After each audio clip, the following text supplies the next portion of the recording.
Capítulo 1. Uma morte na agulha. Carter. Temos apenas algumas horas. Por isso, escute com atenção.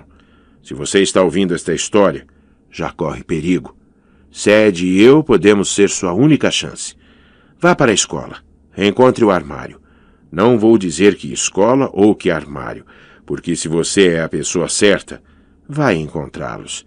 A combinação é 13, 32, 33. Quando você terminar de ouvir a gravação, vai saber o que esses números significam. Lembre-se apenas de que a história que estamos começando a contar ainda não terminou. O final vai depender de você. O mais importante, quando abrir o embrulho e descobrir o que há dentro dele, não o guarde por mais de uma semana. Sim, será tentador. Mas o que quero dizer é que o que está nele vai lhe dar um poder quase ilimitado. E se você ficar com ele por muito tempo, isso o consumirá. Domine rapidamente seus segredos e passe-o adiante. Esconda-o para ser achado pela pessoa seguinte, como Sadie e eu fizemos. Depois, prepare-se para ver sua vida ficar bem mais interessante. Tudo bem. Sadie está me dizendo para parar de enrolar e continuar com a história. Bom, acho que tudo começou em Londres, na noite em que nosso pai explodiu o British Museum.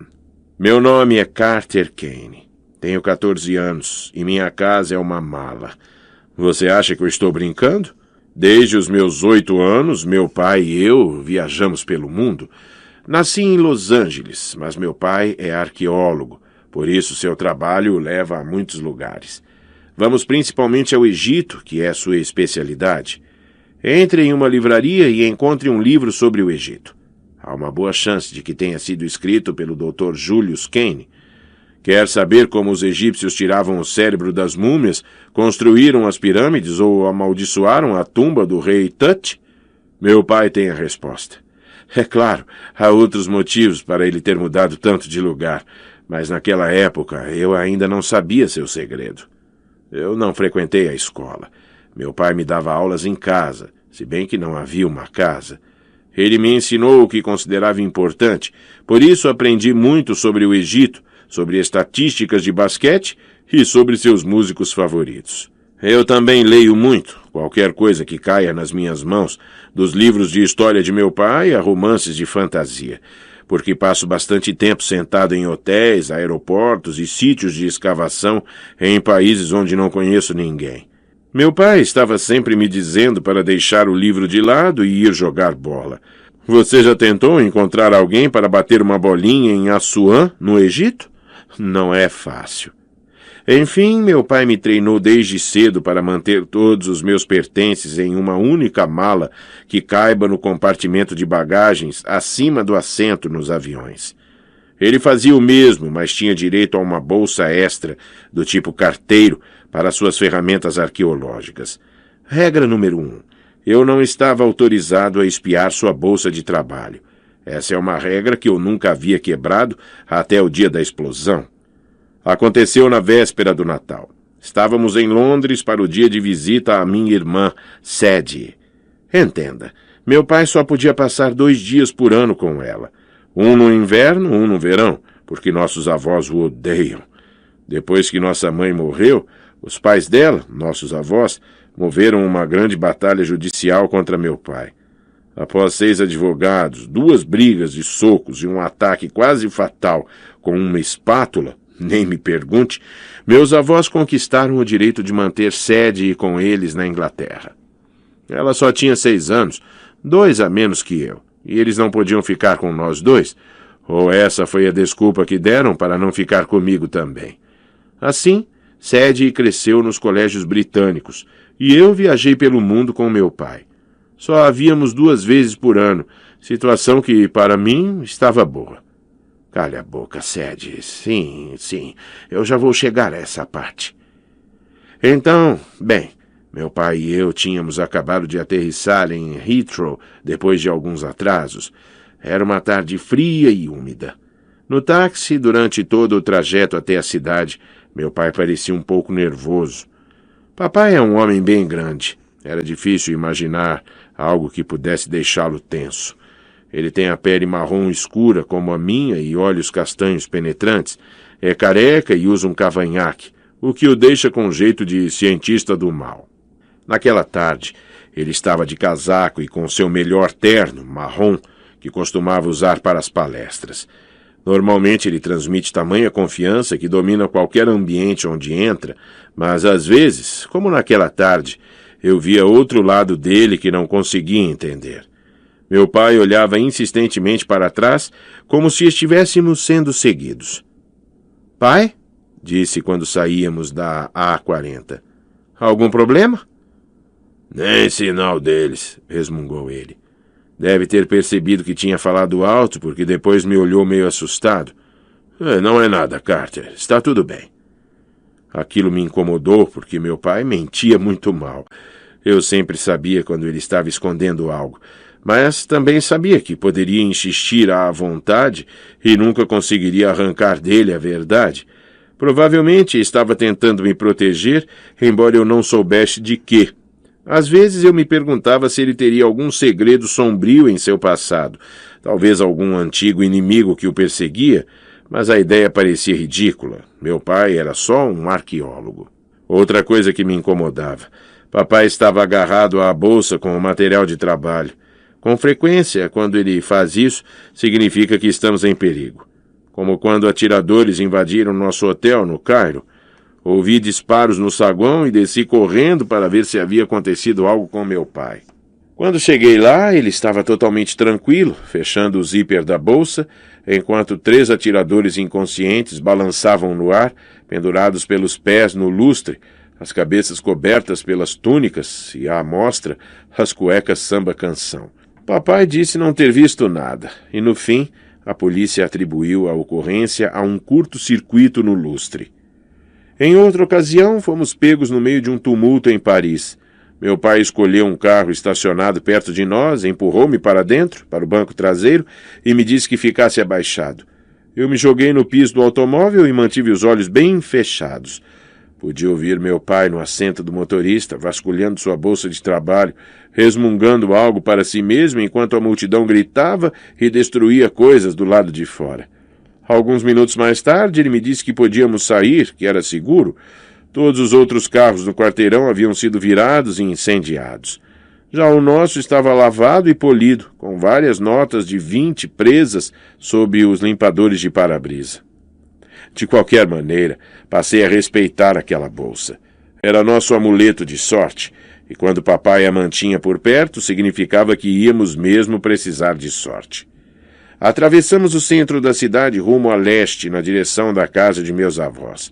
Passamos pelos portões dourados do Palácio de Buckingham e pela grande coluna de pedra na Trafalgar Square. Londres é um lugar muito legal, mas depois de viajar por tanto tempo, todas as cidades começam a se misturar. Quando eu conheço outras crianças, elas costumam dizer: "Puxa, você tem sorte por viajar tanto." Mas o caso é que não passávamos o tempo conhecendo os lugares, nem tínhamos muito dinheiro para viajar com estilo. Já tínhamos estado em locais bem ruins e raramente ficávamos por mais de alguns dias. Na maior parte do tempo era como se fôssemos fugitivos, não turistas. Quer dizer, ninguém podia imaginar que o trabalho do meu pai era perigoso. Ele faz palestras sobre assuntos como a magia do Egito pode realmente matar você, as punições preferidas no mundo inferior egípcio e outros pelos quais a maioria das pessoas não se interessa. Mas, como eu disse, ele tem aquele outro lado. Meu pai é sempre muito cauteloso, verifica cada quarto de hotel antes de entrarmos. Ele entra depressa em um museu, examina seus artefatos, faz as anotações e sai ainda mais rapidamente, como se tivesse medo de ser detectado pelas câmeras de segurança. Uma vez, quando eu era mais novo, atravessamos correndo o aeroporto Charles de Gaulle para pegar um voo de última hora, e meu pai não relaxou até que o avião decolasse. Perguntei, objetivamente, do que ele estava fugindo, e ele me olhou como se eu tivesse acabado de remover o pino de uma granada. Por um segundo tive medo de que me dissesse a verdade. No entanto, ele respondeu: "Carter, não é nada." Como se nada fosse a coisa mais terrível do mundo. Depois disso, decidi que talvez fosse melhor não fazer perguntas. Meus avós, os Faust, moram em um condomínio perto de Canary Wharf, bem às margens do rio Tâmisa. O táxi parou junto ao meio-fio e meu pai pediu que o motorista esperasse. Estávamos na metade da calçada quando papai parou. Ele se virou e olhou para trás. — O que é? — perguntei. Então eu vi o homem com o casaco comprido. Ele estava do outro lado da rua, apoiado em uma grande árvore morta.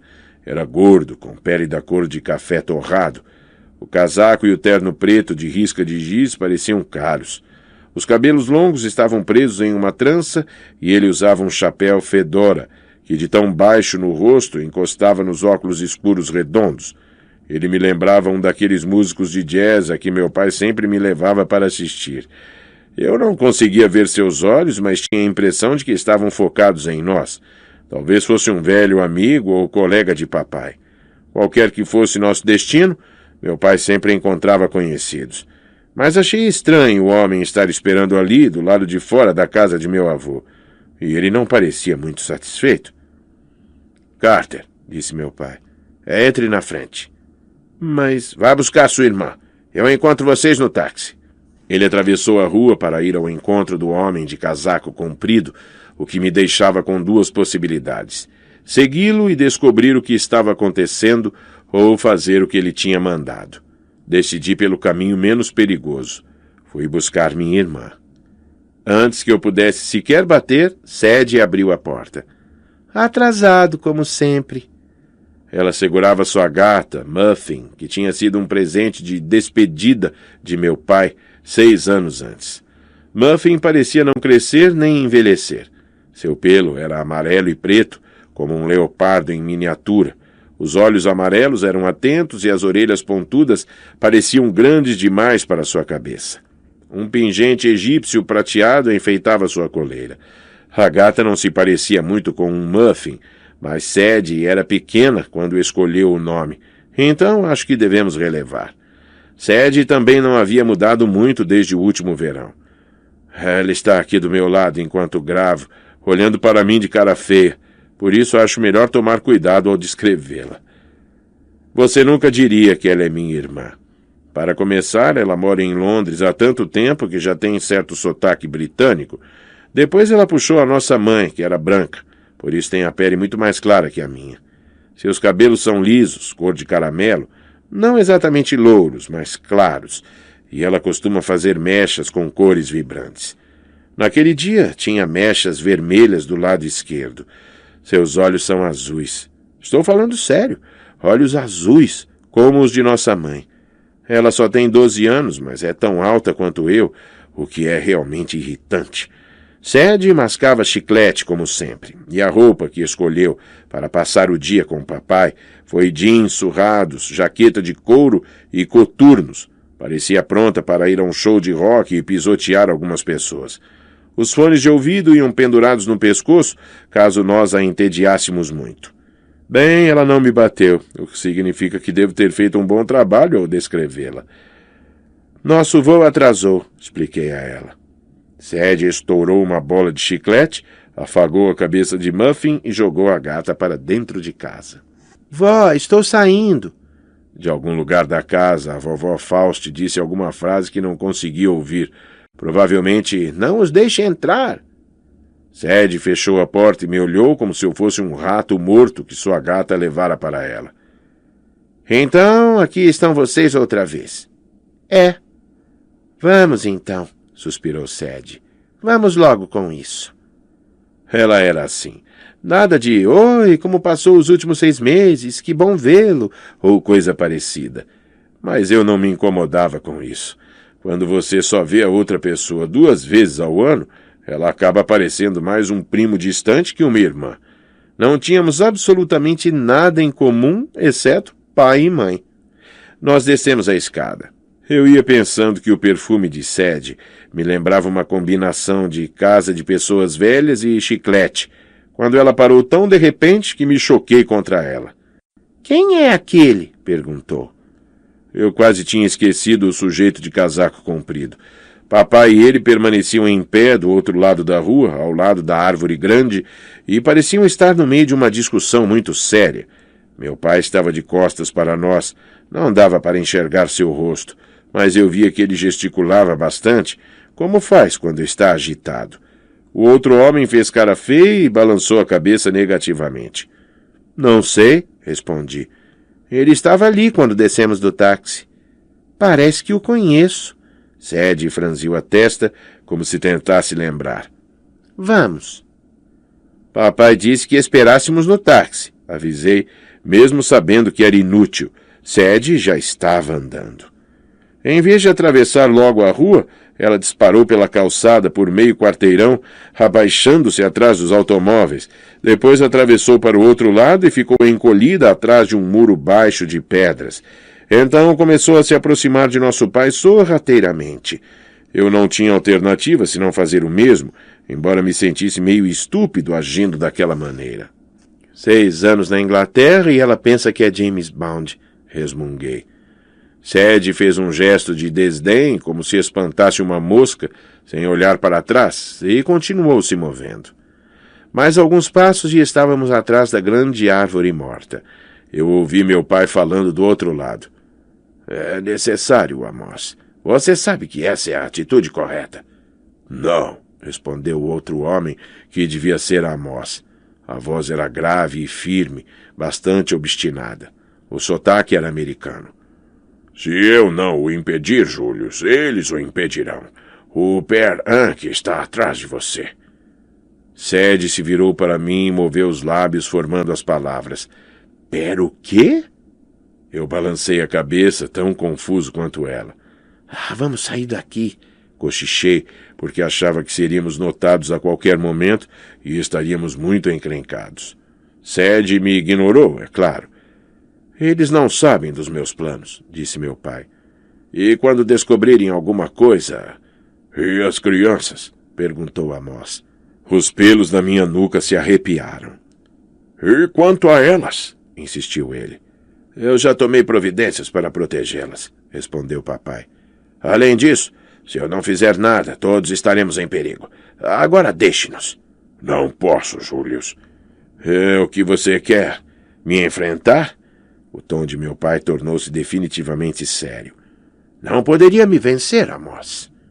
Eu não via meu pai recorrer à violência desde o incidente da grande espátula, e não estava muito ansioso para assistir àquilo de novo, mas os 2 homens pareciam estar indo na direção de um confronto. Antes que eu pudesse reagir, Sadie se levantou e gritou. Papai! Meu pai pareceu surpreso ao ser abraçado, mas não tanto quanto o outro homem, Amos. Ele recuou tão depressa que tropeçou no próprio casaco. O homem tinha tirado os óculos e não pude deixar de pensar que Sadie estava certa. Ele parecia familiar, como uma lembrança muito distante. Eu preciso ir, anunciou Amos. Ele ajeitou o chapéu na cabeça e se afastou apressadamente pela rua.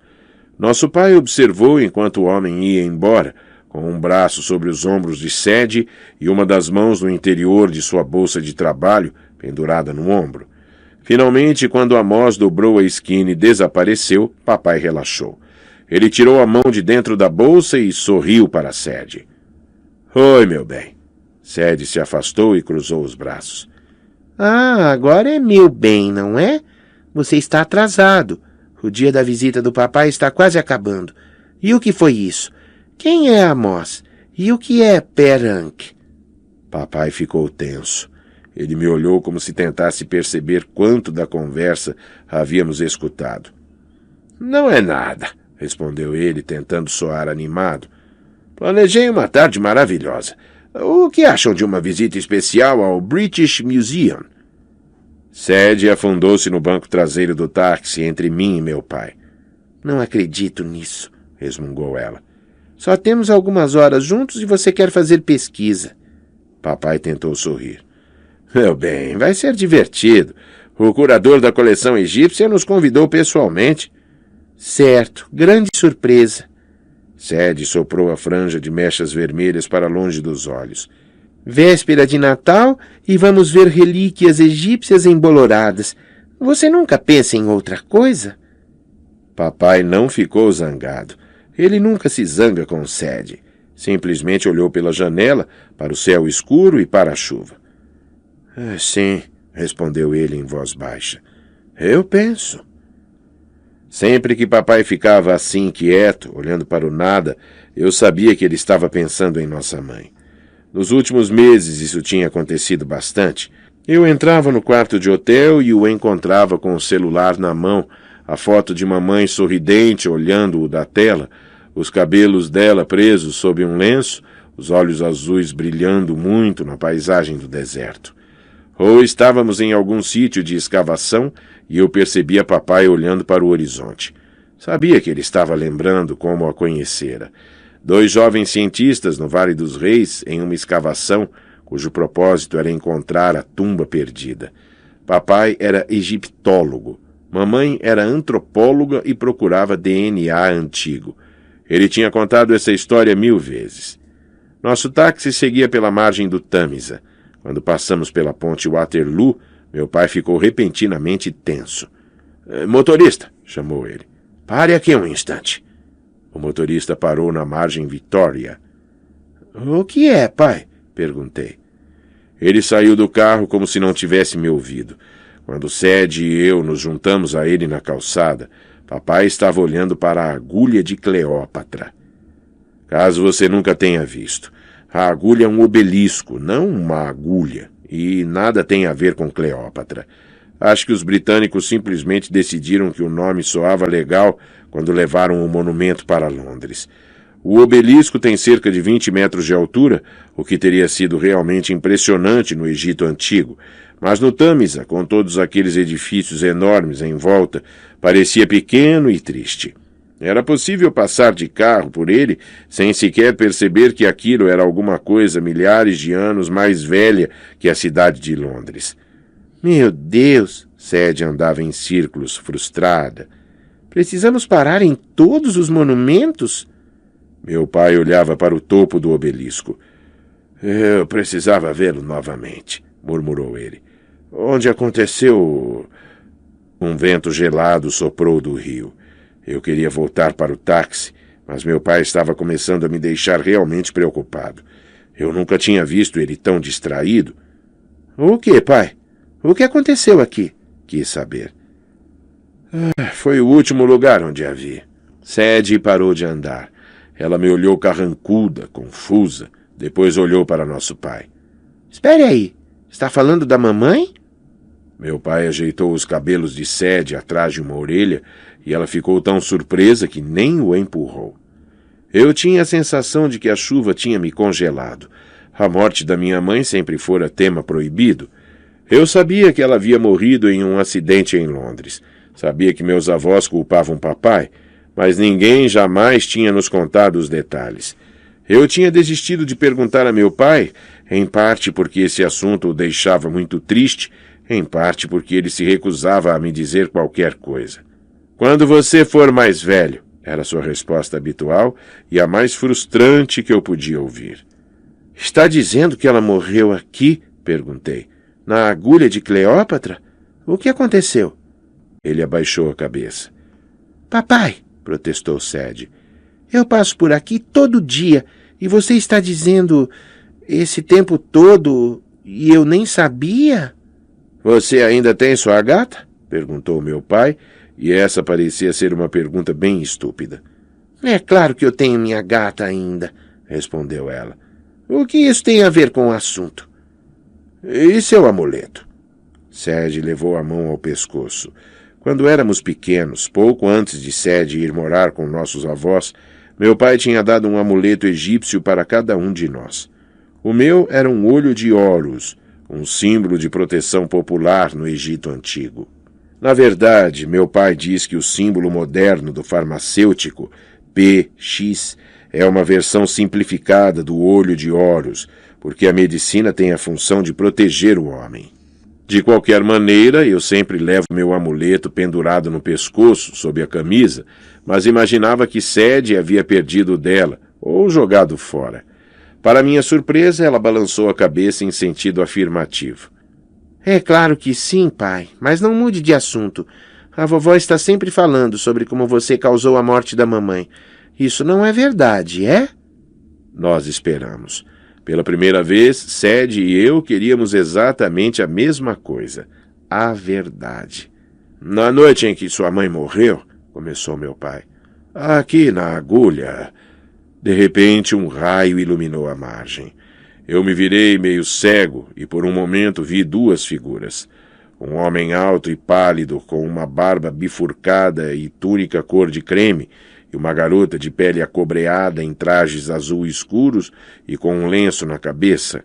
Roupas como eu havia visto centenas de vezes no Egito. Eles estavam ali, parados, lado a lado, uns 5 metros distantes de nós, observando-nos. Então a luz desapareceu. As figuras se fundiram num borrão. Quando meus olhos se acostumaram à escuridão, eles tinham desaparecido. Disse Sadie em tom nervoso. Viu aquilo? Entrem no táxi, ordenou meu pai, empurrando-nos na direção do carro. Não temos muito tempo. Desse ponto em diante, papai se fechou. Este não é um bom lugar para conversarmos, comentou, olhando para trás. Ele prometeu ao motorista do táxi 10 libras a mais se ele nos levasse ao museu em 5 minutos, e o homem não media esforços. Pai, tentei, aquelas pessoas no rio... E o outro cara, Amós, acrescentou Sadie. São da polícia egípcia ou coisa parecida? Ouçam vocês dois. Eu vou precisar da ajuda de vocês esta noite. Sei que é difícil, mas terão de ser pacientes. Prometo que vou explicar tudo, depois que chegarmos ao museu. Farei com que tudo fique bem outra vez. Como assim? Insistiu Sadie. O que vai ficar bem? A expressão de meu pai era mais que triste. Era quase culpada. Senti um arrepio ao pensar no que Sadie dissera. Sobre nossos avós culparem papai pela morte da mamãe, ele não podia estar falando sobre isso. Podia? O táxi entrou na rua Great Russell e parou diante da porta principal do museu com um cantar estridente dos pneus. Sigam minhas instruções, indicou meu pai. Quando encontrarmos o curador, ajam com naturalidade. Eu achava que Sadie nunca se comportava de um jeito natural, mas decidi ficar quieto. Descemos do táxi. Peguei nossa bagagem enquanto papai entregava ao motorista um bolo de dinheiro. Depois ele fez algo estranho. Jogou um punhado de pequenos objetos no banco traseiro. Pareciam pedrinhas, mas estava muito escuro e eu não podia ter certeza. Siga em frente, disse ele ao motorista. Leve-nos para Chelsea. Isso não fazia sentido, porque já estávamos fora do carro, mas o motorista pisou no acelerador. Eu olhei para meu pai, depois para o automóvel, e antes que o carro virasse na esquina e sumisse na escuridão, estranhei ver 3 passageiros no banco traseiro. Um homem e 2 crianças. Eu pisquei. Era impossível que o táxi já tivesse parado para pegar outros 3 passageiros. Pai, em Londres os táxis não ficam vazios por muito tempo, comentou ele em tom despreocupado. Venham, crianças. Ele já se dirigia para a entrada do museu. Por um segundo, Sadie e eu hesitamos. Carter, o que está acontecendo? Eu balancei a cabeça. Não sei se quero saber. Bem, fique aqui fora, no frio, se quiser. Mas eu não vou sair daqui sem uma explicação. Ela se virou e foi atrás de papai.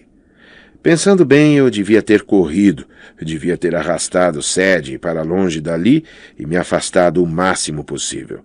Mas, em vez disso, passei pela porta de entrada.